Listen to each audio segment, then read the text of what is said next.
We're going to talk about the EMG diagnosis of myopathy, the routine features. And first I will give just a few examples from the findings in biopsy. Here is the type 1 and type 2 fibers scattered randomly and intermixed with each other, and the fiber diameter variation is seen here, not very pronounced. In myopathy we see fiber diameter variation, a large fiber here, small fibers here. We also see increased interstitial tissue that you see here, and we see central nuclei. Here is one fiber, here is another fiber with central nuclei. And we have signs of fiber splitting, longitudinal splitting. This has probably been a large fiber that has undergone splitting. Here is another situation where we have a fiber and a split here, maybe a split here. In Duchenne dystrophy we sometimes see a fiber type grouping, not the neurogenic type, no grouped atrophy, just a local preponderance of a given fiber type. We also see great variation in fiber diameters and increased interstitial tissue here, and lack of dystrophin in this particular muscular dystrophy. Now, can EMG detect these changes, and the other way around? Can EMG be used to diagnose myopathy? We will discuss this. We do the EMG in routine at 3 steps: at rest to look at spontaneous activity, during slight voluntary activation to see the individual multi-unit potentials, and during moderate or full activation to see the interference pattern. Let's look at them individually. Here we have a number of possible conditions of myopathy type. Many of them show fibrillation potentials and positive sharp waves, so that is quite unspecific. If we have fibs and myotonic discharges, then the list is shorter, with just these conditions as the most likely. And if we in addition have CRD, we think of these 2 conditions. If we just have fibs and CRD, maybe myositis is most likely. And if we have myotonic discharges, we think of primary myotonic conditions, but also some other situations. How do we analyze spontaneous activity? Well, we only have visual assessment at the moment, and the quantitation is made by scoring +1, +2, +3, and so on. Now, when it comes to multi-unit potentials during slight voluntary contraction, we see the multi-unit potentials here, 20 of them, probably representing 10 to 15 different multi-units, since we may have recorded the same multi-unit twice from different parts in a given multi-unit. And here is the typical finding in a myopathy, with some smallness and short duration, and some very polyphasic units, and some very long duration multi-unit potentials. Now, to understand these changes a little more, we can look at this a simulator of EMG. Here we simulate the situation in a muscle. The cross section is here, longitudinal section is here, and this is the area where we can insert muscle fibers. We give 100 muscle fibers here and insert the needle electrode in the same way as we insert the electrode in our routine. Let's look at this situation where random muscle fibers and the position here of the electrode happen to give this shape to the multi-unit potential and this duration. Now question is the polyphasicity due to loss of muscle fibers? So let us delete individual muscle fibers and you watch here and judge if you think that the signal is getting more and more simple or more and more complex. I don't think it becomes more polyphasic. The other way around, it is if something more simple and maybe shorter in duration as well. So let's go back to normal multi-unit again, multi-unit potential here, and now we are going to change the fiber diameters. So instead of 50 plus minus 5, we make fibers here 45 micron plus minus 15. That gives us some small fibers, some large fibers, and look at the multi-unit now. It becomes very polyphasic and the duration is longer. So the variation in fiber diameters is essential for the generation of polyphasic multi-unit potentials. So how do we analyze the multi-unit potential parameters? Either by visual assessment, eyeballing, or semi-quantitatively with rulers or cursor settings, or automatic quantitative analysis. With the quantitation using software, we can measure amplitude, area, duration, and quite a number of different parameters. Amplitude means number of fibers within 0.5 millimeters, duration, number of fibers within 2.5 millimeter, and so on. They have different correlation to the generator, to the muscle. With the visual analysis, we can measure only a few of them. The amplitude, duration, phases, satellites, and shape variability. Now, is it really necessary to measure all these parameters? You can ask.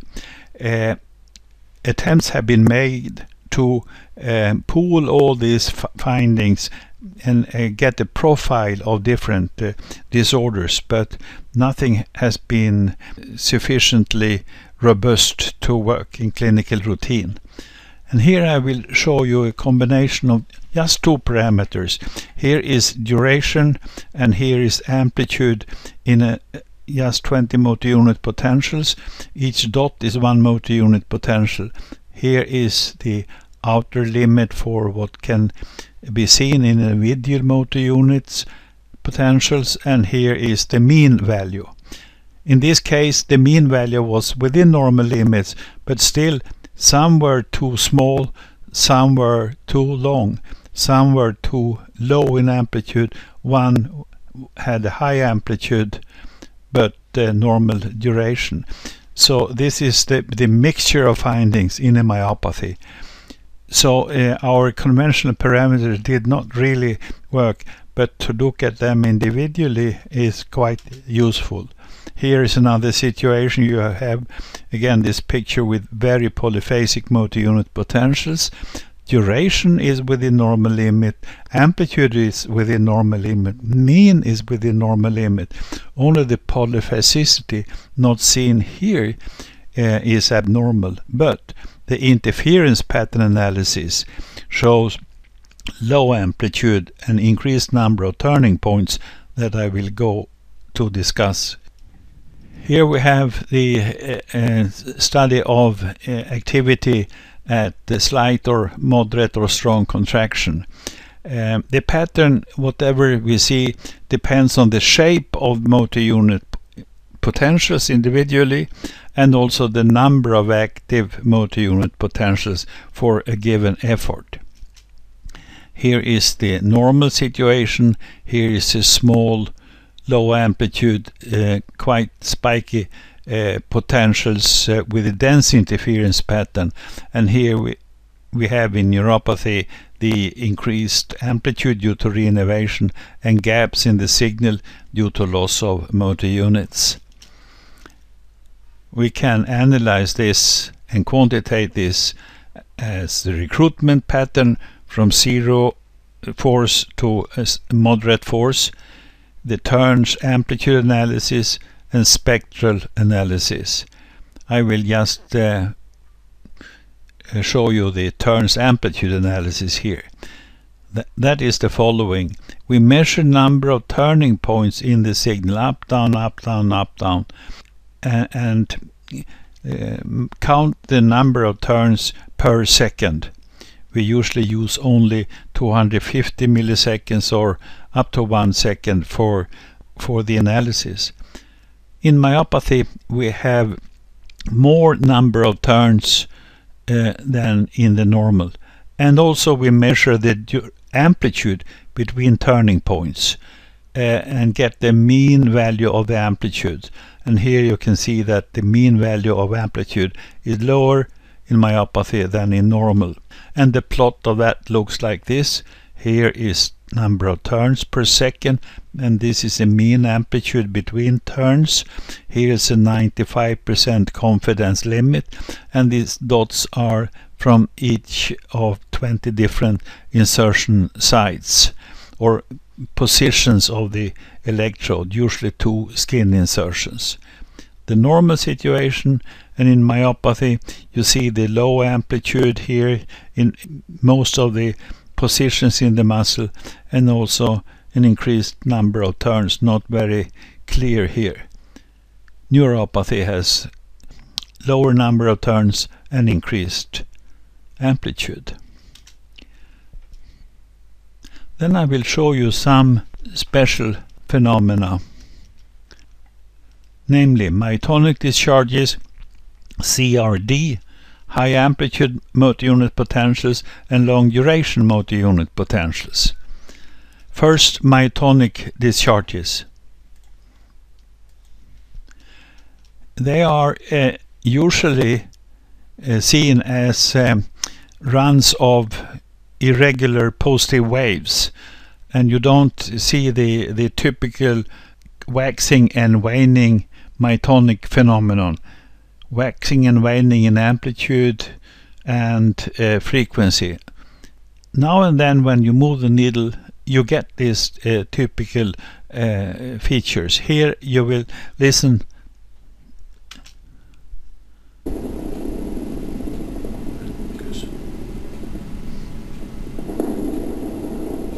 Here is some.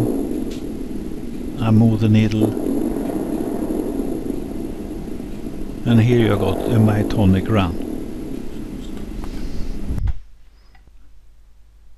And another phenomenon is the complex repetitive discharges, CRD. They are not specific for myopathies. They are seen also in chronic neurogenic conditions.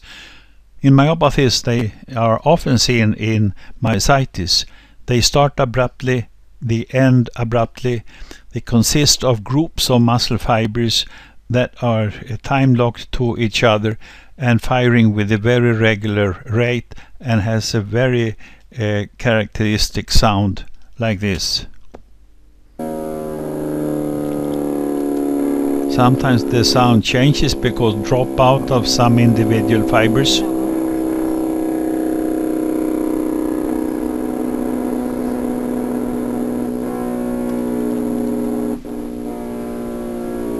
And they stop abruptly.